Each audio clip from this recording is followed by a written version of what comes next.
Hello दोस्तों, जय हिंद। कैसे हैं आप लोग? आई होप आप लोग ठीक होंगे।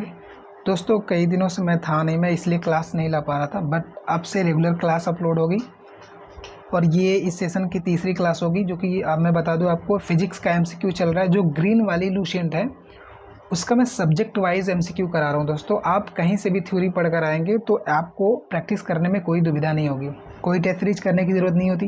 दोस्तों, मैंने देखा टेस्ट सीरीज में कभी कभी सवाल इतने हाई हो जाते हैं कि हमसे बनते ही नहीं, हम डिमोटिवेट हो जाते हैं। और कभी कभी इतने लो होते हैं कि हम ज़्यादा खुश होने के बाद भी खुश नहीं रहते, क्योंकि जाहिर सी बात है, जब इतना ईजी आ जाएगा तो उतना तो ईजी तो क्वेश्चन आएगा नहीं, ना ही ज़्यादा डिफिकल्ट आएगा, तो मॉडरेट लेवल में आएगा।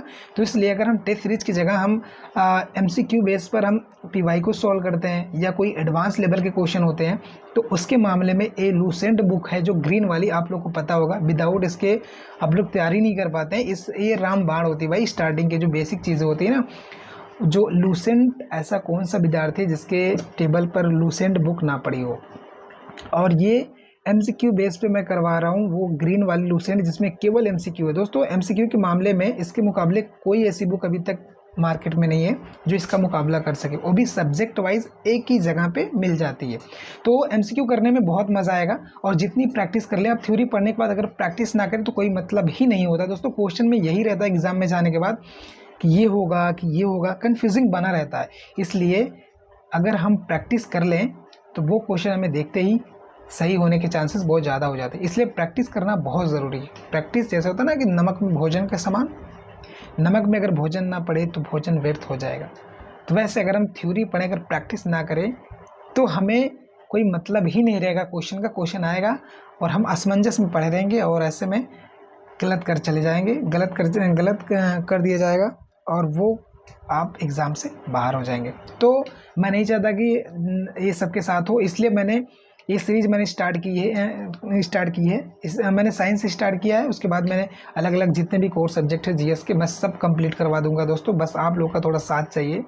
और ये चैनल मैंने नया स्टार्ट किया है, इसके सब्सक्राइबर पे मत जाइए, क्योंकि मैं वो लड़का नहीं हूँ दोस्तों कि मैं चलो इनसे उनसे सब्सक्राइबर करवा के गेम। मुझे सब्सक्राइबर से कोई मतलब नहीं है। मुझे सेशन आप लोगों के बीच भेजना है, आप लोग उसको देखें और आप लोग का उसे फ़ायदा हो, आप लोग का उसे फ़ायदा होगा तो मेरे लिए बहुत सुकून मिलेगा मुझे। इसलिए मैं चाहता हूँ, क्योंकि ये चीज़ें मैंने फील की है दोस्तों। अगर प्रैक्टिस नहीं करेंगे, आप कितना थ्योरी पढ़ लें मेरे भाई, वो नहीं सही हो पाएगा, वो कहीं ना कहीं असमंजस में क्वेश्चन बना ही रहेगा। इसलिए प्रैक्टिस सबसे ज़्यादा इंपॉर्टेंट होगा। और ये भी नहीं कि मैं क्वेश्चन कहाँ से ला रहा हूँ, कहाँ से, आपको पता होगा कि लूसेंट कितना रामबाण की तरह काम करती है, जो ग्रीन वाली है। मैं उसके अलग अलग सब्जेक्ट की प्लेलिस्ट बना दूंगा, आप अलग अलग जाके एक बार ना समझ में आए, दूसरी बार, तीसरी बार, अगर 1 2 3 बार देख लिए दोस्तों, तो आपका जो क्वेश्चन है वो आपके दिमाग में फीड हो जाएगा, वो गलत होने की संभावना बहुत कम हो जाती है। फिजिक्स का क्वेश्चन, साइंस का क्वेश्चन मैंने इसलिए स्टार्ट किया, ऐसा कौन सा एग्जाम है जिसमें साइंस का पोर्सन 10 से 20 क्वेश्चन ना पूछे, इसलिए मैं साइंस स्टार्ट किया हूँ। उसके बाद जियोग्राफी, फिर हिस्ट्री, फिर पॉलिटी, ऐसे ऐसे करके जो जिसकी इंपॉर्टेंस जिस हिसाब से है उसी हिसाब से मैं ये सेशन को चलाऊँगा। बस आप लोग का प्यार चाहिए, आप लोग वीडियो को देखिए और इन्जॉय कीजिए और प्रैक्टिस कीजिए। और हाँ, क्वेश्चन शुरू करने से पहले आप लोग नोट पैड लेके ज़रूर बैठना, क्योंकि जो क्वेश्चन सही होगा, कितना गलत होगा, वो आप लोग खुद गेस करेंगे। और एक बात और, मेरे आंसर लगाने से पहले आपके माइंड में क्लिक होना चाहिए कि ये आंसर होगा या नहीं होगा, गलत होगा या सही होगा, वो तो बाद में मेरे आंसर लगाने के बाद पता चलेगा। बट हाँ, आप लोग मेरे जज करने से पहले खुद जज करना कि हाँ, मेरा कितना क्वेश्चन सही हुआ है, कौन सा सही ऑप्शन है, कौन सा नहीं है। तो बिना समय गवाते हुए चलिए स्टार्ट करते हैं। ये इस सेशन का तीसरा लेक्चर है, तो स्टार्ट करते हैं दोस्तों। तो पिछले लेक्चर में 54 तक हुआ था, 55 से स्टार्ट करेंगे। स्टार्ट करते हैं। शरीर का वजन, क्वेश्चन क्या कह रहा है? शरीर का वजन होता है, क्या होता है? ऑप्शन ए, पृथ्वी की सतह पर सभी जगह एक समान होता है। बी क्या कह रहा है? ध्रुव पर अधिकतम होता है। सी क्या कह रहा है? विषुवत रेखा पर अधिकतम होता है। डी, मैदानों की तुलना में पहाड़ियों पर अधिक होता है। आरआरबी 2006 में। मैं इसमें ऐसा कोई क्वेश्चन नहीं दोस्त जो किसी एग्जाम में रिपीट ना हुआ हो, आया ना हो। तो इसलिए आप इस लेवल के क्वेश्चन देखेंगे ना जो एग्जाम में पूछे जाते हैं, तो आपको लगेगा हाँ यार, ये ना ज़्यादा कठिन है ना ज़्यादा इजी है, ये मॉडरेट लेवल का, इसी लेवल पे हमें पढ़ाई करना। इसे देखने के बाद आपको जो आप सोर्स पढ़ रहे हैं, जो मेजर सोर्स पढ़ रहे हैं, उसमें आपको पढ़ने का अंदाज़ा भी लग जाएगा, हाँ क्वेश्चन कहाँ से आएगा, कहाँ से नहीं आएगा। तो इसलिए कह रहा हूँ, इसको प्रैक्टिस करना बहुत ज़रूरी है। ठीक है, तो इसका ऑप्शन क्या होगा दोस्तों? इसका ऑप्शन नंबर हो जाएगा ऑप्शन ध्रुवों पर अधिक हो जाता है। ठीक है, शरीर का वजन ध्रुवों पर अधिक हो जाता है। 56 क्या कह रहा है, नेक्स्ट क्वेश्चन चलते हैं। व्यक्ति पृथ्वी की तुलना में चंद्रमा की सतह पर अधिक ऊंचा क्यों उछल सकता है? जैसे हम देखते हैं ना, कभी कभी मूवी में देखते हैं तो मून पे जाता है तो बंदा वो तैरने लगता है, स्विमिंग करने लगता है, जैसे नहीं हम ऐसे उड़ते हैं वैसे हो जाता है। तो इसका रीज़न क्या होगा? चंद्रमा की सतह पर खुरदरी होती है, चंद्रमा की सतह खुरदरी होती है। बी, चंद्रमा का कोई वायुमंडल नहीं होता है। सी, चंद्रमा में गुरुत्वाकर्षण के कारण त्वरण पृथ्वी की तुलना में कम होता है। ऑप्शन डी, चंद्रमा पृथ्वी से अधिक ठंडा होता है। एसएससी 2015 क्या होगा दोस्तों? आप लोग मेरे गेस करने से पहले आप लोग कोशिश करिएगा हाँ क्वेश्चन मैं गेस कर लूँ। तो इसका ऑप्शन नंबर हो जाएगा सी हो जाएगा। ठीक है दोस्तों, क्या हो जाएगा? ऑप्शन नंबर सी, चंद्रमा में गुरुत्वाकर्षण के कारण त्वरण पृथ्वी की तुलना में कम होता है। ठीक, चलते हैं नेक्स्ट क्वेश्चन क्या कह रहा है। 56 20 kg के वजन को जमीन के ऊपर 1 मीटर की ऊंचाई पर पकड़े रहने के लिए किया गया कार्य क्या होता है? जैसे कोई चीज़ 20 किलो की वस्तु है, उसको हम ज़मीन के ऊपर 1 मीटर करके ऊंचाई पर पकड़े रहेंगे तो क्या कार्य होगा? ऑप्शन ए दिया है 20 जूल, सेकेंड 200 जूल, जो थर्ड है वो 981 जूल, डी 0 जूल होगा। तो क्या होगा दोस्तों? दोस्तों इसका आंसर हो जाएगा ऑप्शन नंबर डी, इसका 0 जूल होगा। ठीक है, नेक्स्ट क्वेश्चन 58 क्या कह रहा है? यदि धरती की घूमने की गति यानी घूर्णन को बढ़ा दिया जाए तो भूमध्य रेखा पर पिंड का वजन क्या होगा? बढ़ेगा कि घटेगा कि कोई परिवर्तन नहीं होगा कि 2 गुना हो जाएगा? इसमें से अधिक या इसमें से कोई नहीं? क्या होगा? 58, इसका ऑप्शन नंबर हो जाएगा बी हो जाएगा। ठीक है दोस्तों, ऑप्शन नंबर बी घट जाएगा। ठीक है, ऑप्शन नंबर बी घट जाएगा। सी क्या 59 क्या कह रहा है?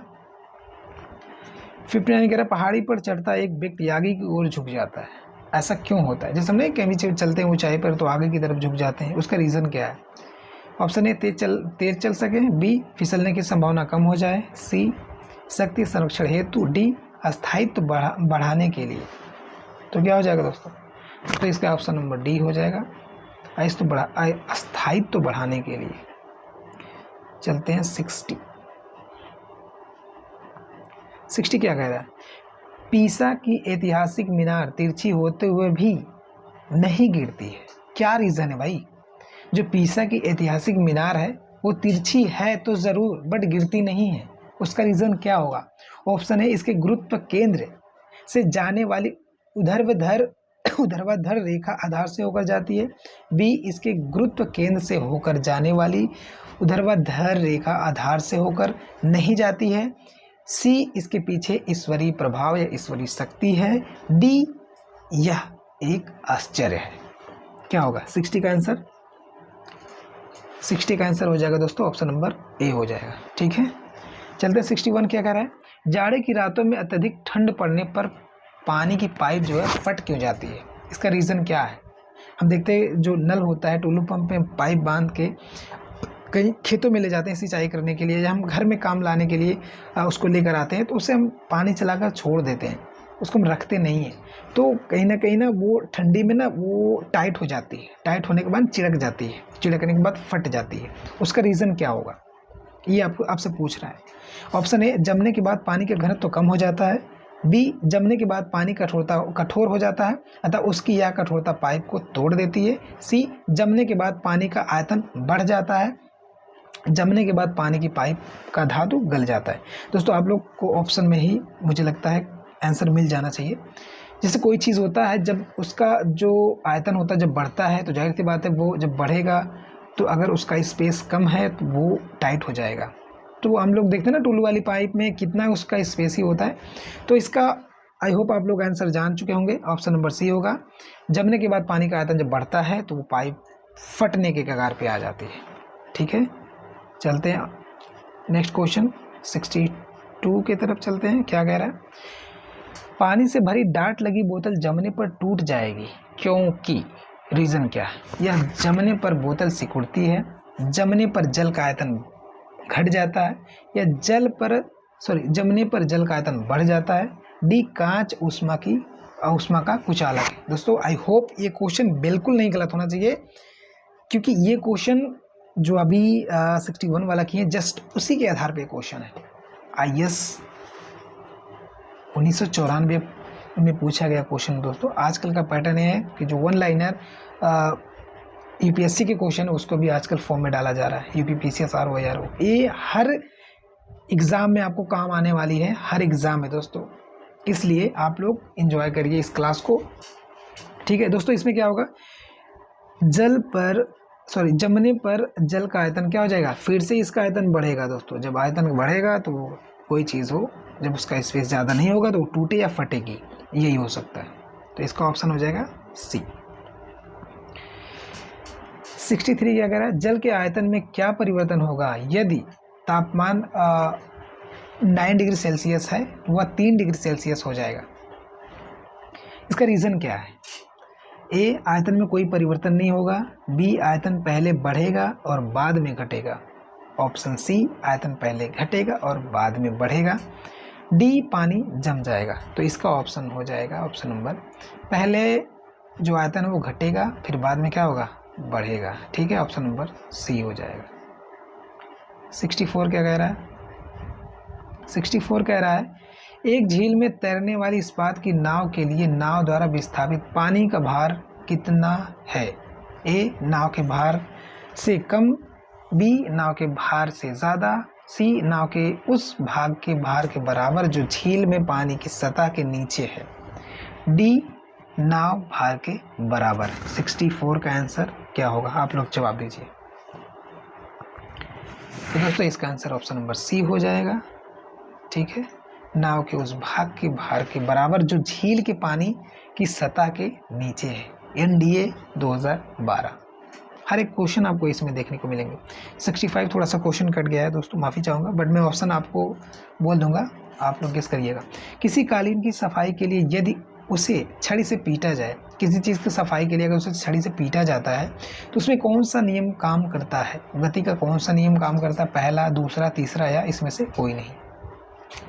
तो इसका आंसर क्या हो जाएगा दोस्तों, इसका आंसर हो जाएगा ऑप्शन नंबर ए, गति का पहला नियम काम करेगा, ठीक है। चलते नेक्स्ट क्वेश्चन 66। सड़क पर चलने की अपेक्षा बर्फ पर चलना कठिन होता है। सड़क पर हम जो चलते हैं उस पर बहुत इजीली चल जाते हैं, बट अगर बर्फ पे आपको चलने के लिए कहा जाए तो क्या आप चल पाएंगे, पॉसिबल है, ये आपसे पूछ रहा है। यूपीपीसीएस 1994। ऑप्शन क्या दिया, बर्फ सड़क से सख्त होती है, बी सड़क बर्फ से सख्त होती है, सी जब हम अपने पैर से धक्का देते हैं तो बर्फ कोई प्रतिक्रिया व्यक्त नहीं करती है, डी बर्फ में सड़क की अपेक्षा घर्षण कम होता है। दोस्तों आप लोग अगर आप साइंस पढ़े होंगे तो आप लोग के क्वेश्चन तुरंत आपको आंसर मिल गया होगा, नहीं तो मैं बता दूं आपको। एग्जांपल देता हूं, जैसे अगर कोई स्लीप करने वाली चीज़ हो, सपोज दैट आपके फर्श पर टाइल्स लगी हो, उस पर मैं आपको रनिंग करवाऊंगा तो आप शायद फिसल जाएंगे, गिरने के चांसेस बहुत ज़्यादा रहेंगे। अगर मैं उस किसी फील्ड में आपको रनिंग कराऊं या खेत में दौड़ाऊं तो आप उसको अच्छी तरीके से रनिंग कर लेंगे। तो यही क्वेश्चन कह रहा है कि जो खुदरी अवस्था उस पर हम चलने में हमारे लिए सही होगा या प्लेन। तो बर्फ़ तो हमें प्लेन दिखती है, बर्फ़ तो हम चल नहीं सकते सॉरी प्लेन चीज़ पर चलना आसान नहीं है, खुदरी अवस्था पे खुदरी चीज़ पे चलना बहुत आसान है, इसलिए हम ऑप्शन नंबर डी के साथ जाएंगे, क्योंकि प्लेन की अपेक्षा हम खुदरे पे ज़्यादा अच्छी तरीके से चल सकते हैं। 67 रोड़ी युक्त सड़क, जो रोड़ी होता है ना, छोटे छोटे टुकड़ा होता है, रोड़ी युक्त सड़क की तुलना में बर्फ़ पर चलना कठिन होता है क्योंकि, ऑप्शन ए बर्फ़ मुलायम एवं स्पंजी होता है जबकि रोड़ी कठोर होता है, बी पैर तथा बर्फ़ के मध्य घर्षण बल रोड़ी एवं पैर के मध्य घर्षण बल की तुलना में कम होता है, सी बर्फ पर घर्षण बल रोड़ी की तुलना में अधिक होता है, डी उपयुक्त में से कोई नहीं। 67 का आंसर आप लोग अगर जो पिछला आंसर दिए होंगे तो ये भी आंसर आसानी से वो दे सकते हैं, क्योंकि वही जो फिसलने वाला क्वेश्चन है उसको इसमें भी इंक्लूड किया है। अगर आप लोग ढंग से क्वेश्चन को देखे होंगे तो आप लोग इसका भी आंसर आराम से दे लेंगे। तो इसका ऑप्शन नंबर हो जाएगा बी, ठीक है, पैर तथा बर्फ के मध्य घर्षण बल रोड़ी एवं पैर के मध्य घर्षण बल की तुलना में कम होता है, ठीक है। चलते नेक्स्ट क्वेश्चन क्या कह रहा है, 68 कह रहा है लकड़ी के बेलनाकार पात्र को खींचने की जगह लुढ़काना आसान होता है। क्यों क्यों होता है ऐसा, रीज़न क्या है? ए कह रहा है उसे खींचा जाता है तो वस्तु का भार कार्यकारी होता है। बी, लुढ़कन अवस्था का घर्षण बल फिसलन अवस्था के घर्षण बल की तुलना में बहुत कम होता है। सी, खींचने की अवस्था में सड़क के संपर्क में बैरल का पृष्ठ क्षेत्रफल अधिक होता है। डी, इन विकल्पों में से कोई नहीं। 68 का आंसर आप लोग दीजिएगा। तो इसका आंसर हो जाएगा ऑप्शन नंबर बी, लुढ़कन अवस्था का घर्षण बल फिसलन अवस्था के घर्षण बल की तुलना में बहुत कम होता है। नेक्स्ट क्वेश्चन 69, एक नदी में चलता हुआ जहाज समुद्र में आता है तो उसका जो सतह होता है वो क्या होता है, घटता है या बढ़ता है या ऊपर होता है या नीचे उड़ता है। सपोज दैट हम किसी नाव को नदी में चला रहे हैं, अगर उसको हम समुद्र में उतार दें तो जहाज का स्तर क्या होगा? ऑप्शन ए पहले जितना रहेगा, बी थोड़ा ऊपर हो जाएगा, सी थोड़ा नीचे हो जाएगा, डी ऊपर या नीचे होगा, जो उसमें पड़े हुए भार पर निर्भर करेगा। सीरियस 2004। दोस्तों समुद्र में जब हम लाएंगे तो उसका जो स्तर होगा वो ऊपर उठ जाएगा। ठीक है, नेक्स्ट क्वेश्चन क्या करा है 60। दोस्तों ये क्वेश्चन आखिरी होगा। दोस्तों थोड़ा हम लेट हो गए थे आज, इसलिए हम थोड़ा सा ही क्वेश्चन रख पाए। कल से हम थोड़ा क्वेश्चनों का रेंज बढ़ा देंगे। ठीक है, ऑप्शन 70 क्या कह रहा है, लोहे की कील पारे में क्यों तैरती है जबकि पानी में डूब जाती है? जो लोहे की कील होती है दोस्तों आप लोग देखे होंगे, पारे में क्यों तैरती है जबकि पानी में हम डालते हैं तो वो डूब जाती है, इसका रीज़न पूछ रहा है। यूपीपीसीएस 1994 में फिर से क्वेश्चन पूछा गया है। ऑप्शन ए, लोहे की पारे से रासायनिक क्रिया की प्रवृत्ति पानी की तुलना में कम होने के कारण। बी, लोहे का भार पानी से अधिक तथा पारे से कम होता है। सी, लोहे का घनत्व पानी से अधिक तथा पारे से कम होता है। डी, पारा पानी से भारी होता है। ठीक है, तो इसका ऑप्शन नंबर क्या हो जाएगा दोस्तों? इसका ऑप्शन नंबर हो जाएगा सी, लोहे का घनत्व पानी से अधिक होता है किंतु पारे से कम होता है। ऑप्शन नंबर सी हो जाएगा। तो दोस्तों ये क्वेश्चन बस हम आज की क्लास यहीं तक, हम 70 क्वेश्चन पर आकर स्टॉप लिए हैं। कल से हम जो क्वेश्चनों की संख्या है थोड़ा बढ़ाने की कोशिश करेंगे दोस्तों। और मैं आपसे एक बार फिर से रिक्वेस्ट करना चाह रहा हूँ दोस्तों, इस क्लास को ज़्यादा से ज़्यादा शेयर करिए और आप लोग प्लीज़ सपोर्ट करिए, इसको लाइक और चैनल को सब्सक्राइब ज़रूर करना। मैं आप लोगों के लिए मेहनत बहुत ज़्यादा डेडिकेशन से कर रहा हूँ कि लूसेंट की बुक मैं एक पढ़ लिया हूँ, उसको मैं ख़त्म कर दूँगा। सब्जेक्ट वाइज प्लेलिस्ट के अकॉर्डिंग मैं बना के यूट्यूब पे अपलोड कर दूँगा। आप लोग थ्योरी के साथ इसका प्रैक्टिस कीजिएगा। और मुझे लगता है कि ये बुक तो सबके पास होती, बट मुझे लगता है कि ये प्रैक्टिस कोई नहीं करता दोस्तों। ये देखने में थोड़ा सा हैवी है, इसलिए रखने के लिए तो सब लोग रख लेते, मुझे लगता है कि प्रैक्टिस नहीं करता होगा कोई। तो मैं आपको क्लास अपलोड कर दे रहा हूँ, इसी बहाने आपकी प्रैक्टिस भी हो जाएगी। यार कसम से भाई यकीन मानिए विश्वास के तौर पर एक बार क्लास करके देखिए और एक बार अटेम्प्ट कीजिए पीसीएस का क्वेश्चन कहीं किसी एग्जाम में आया तो आप लोग बताइएगा उसका रिजल्ट क्या है। आई होप आप लोगों को वो रिजल्ट पॉजिटिव नज़र आएगा।